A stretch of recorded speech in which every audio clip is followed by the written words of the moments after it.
a lot of questions about the offense after last week. Does this make you feel good getting on that plane and head home? Yeah, it does. I'm really proud of our guys. I mean, this is another big step for our offense. We've talked about that each week. Coming out with some new guys in week one. You're just first start. How you going to do next week? Playing a very talented opponent in Auburn, and now this week, this was a big step.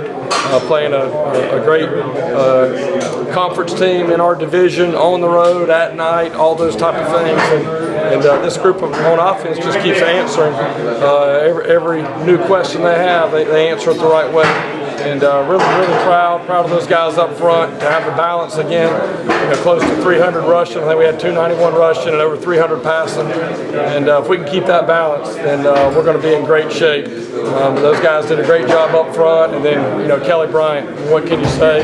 First 3 starts, he looks like a second or third year starter out there, and he took some hits early. It took him a while to get going, but man, he led us, made some big plays with his feet and also with his arm, threw some great balls, and so really proud of where we are after 3 weeks. But it's just that it's a good start, and we'll get ready next week for Boston College. Yeah, when you talk about there's a lot of guys that made plays. Is that also satisfying? Yeah, that is. That's really who we want to be. We talk about one of our strengths this year is our depth, and being able to play a lot of guys. I think we played 70 of the 72 that were on the travel roster, and so that's great. It's going to be a long year, and we're going to need a lot of these guys along the way. And it's great to see a guy like DeAndre Overton get in there on a big third down and be right where he needed to be on that scramble. I mean, that just pays a lot of dividends for the future, because we're going to need those guys as we go. And then also,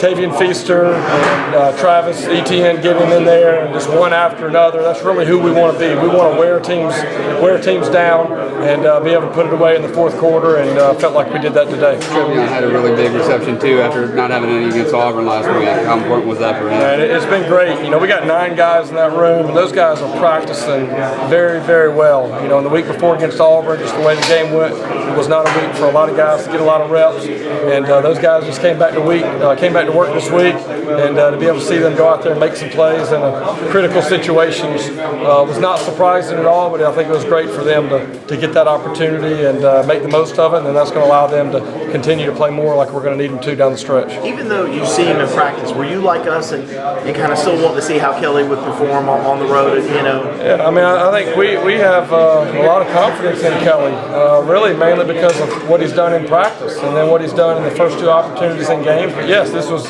another question that needed to be answered. You can do whatever you want to do in practice and put those guys in difficult situations, but there's nothing like actually experiencing it. And so this was big for Kelly tonight, but I wouldn't say that we're surprised or shocked or anything like that, because we've had a lot of confidence in Kelly, and our offense has, and he's just gone out there each and every week and acting like he's played for a long time. So we're really pleased with that. And I guess you guys have seen that gear from Travis Etienne before. Yeah, we knew once he busted it out there, we knew he had a chance to do it, and he's done that in practice several times, and that was definitely another gear right there, and that was great to see, and to see everybody excited for him on the sidelines. He, along with those other backs, are going to continue to do well for us. It was interesting that not only to bring Etienne in on kickoffs in an environment like that as a true freshman, but also to stick with him after he had that first muff, and then he dropped another one later, but he sure made it pay, didn't he? And that's something he'll continue to work on, like you saw on the run while we've got him back there, because he's a threat anytime he has that ball in his hands to go the distance. And it's good for him to get that experience. Obviously, he's got to be able to catch the ball and be able to operate. I think he will be able to do that. I think it's more probably just kind of the first chance doing that, and he'll learn from that, and I think he'll be better next week because of it. Jeff, did you see this kind of